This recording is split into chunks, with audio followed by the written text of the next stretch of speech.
Okay, so good day everyone. We have here the topic fundamentals of algorithms. Okay, so let's discuss the flowchart and the symbols of the flowchart. But first, we will define what is a flowchart. Okay, so a flowchart is a type of diagram that represents a workflow or process. Okay. A flowchart can also be defined as a diagrammatic representation of an algorithm or the step-by-step approach to solving tasks. Okay, this is the step-by-step approach to solving tasks, that is the flowchart. Okay, say for example, how to cook your favorite food. Of course, you can also make a flowchart on how to cook your favorite food. Okay. Then let's discuss the symbols. Okay. So the oval, this oval represents the start and the end point of our flowchart. Okay. So oval represents the start and the end point. Okay.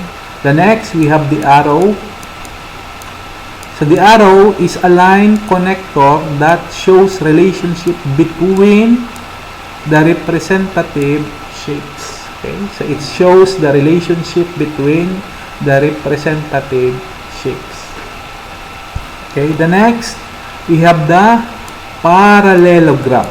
Okay, so parallelogram is your input. Okay, so you write the input or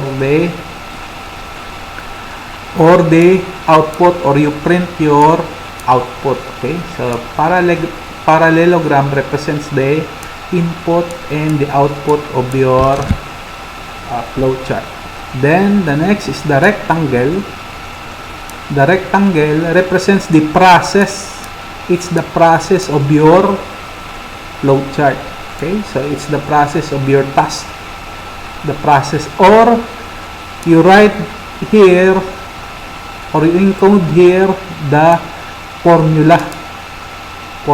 Okay, so you put there the formula. Okay, next we have the diamond shape. Okay, so this is the diamond shape. It is the decision. So for the diamond shape, you input there your, okay, so just a hint, in the diamond shape, you input there the equations, relationships,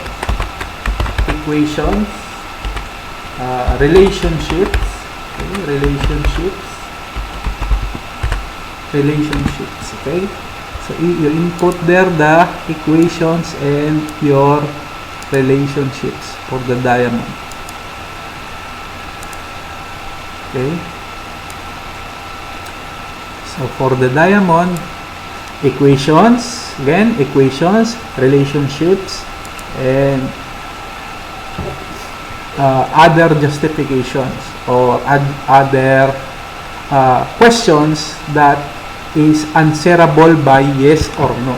Okay, answerable by yes or no. So input there the equation, relationships that is answerable by yes or no. Okay, so questions answerable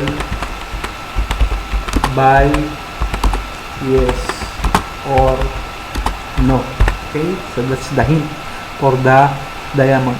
Of course, you can decide whether it is no, then go back to the input or go back to the formula. If it is yes, your decision goes to print the output and then go to the endpoint.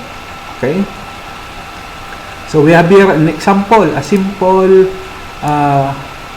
flowchart diagram. Okay, how to repair a lamp. Okay, so our starting point, lamp does not work. Okay, so that is lamp that doesn't work. That is our starting point. And then we have the arrow. Okay, then we have the arrow pointing to the diamond shape. And in the diamond shape, there is a question. Lamp is plugged in. The question is also answerable by yes or no. Okay? If the lamp is not plugged in, then that is no. So then the arrow goes to plug the lamp. Okay? So then plug the lamp. If yes, then go to another arrow and go to another diamond for a decision. Bulb burn out. Okay? So, another question which is answerable by yes or no. So, if yes, then you replace the bulb. If no, then you go to your